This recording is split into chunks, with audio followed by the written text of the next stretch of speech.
শোষণ নিপীড়ন থেকে মুক্তি পেয়েছে। আজকে আমরা এই হাজারো ছাত্র জনতার সমাবেশ থেকে, লক্ষ কোটি ছাত্র জনতার পক্ষ থেকে বঙ্গবন্ধু কন্যা দেশরত্ন শেখ হাসিনা প্রিয় নেত্রী, আপনার উদ্দেশ্যে বলতে চাই, আপনি ফিরেছিলেন বলেই বাংলাদেশের সমুদ্র সীমা বিজয় হয়েছে। আপনি ফিরেছিলেন বলেই আজকে আমাদের স্যাটেলাইট, বঙ্গবন্ধু স্যাটেলাইট ওই মহাকাশে ঘুরে বেড়াচ্ছে। বঙ্গবন্ধু কন্যা, আপনি ফিরেছিলেন বলেই বাংলার মানুষের আরাধ্য স্বপ্ন ইলেকট্রনিক ভেহিকেলের যুগে প্রবেশের সেই চিন্তা চেতনা বাস্তবায়ন হয়েছে। আর তার বাস্তব প্রতিফলন ওই যে আমাদের পিছন থেকে ছুটে চলা মেট্রো রেল।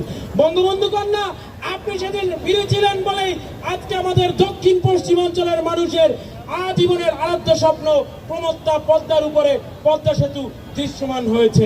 প্রিয় বঙ্গবন্ধু কন্যা, আপনি সেদিন ফিরেছিলেন বলেই ওই চট্টগ্রামে আজকে দক্ষিণ এশিয়ার মধ্যে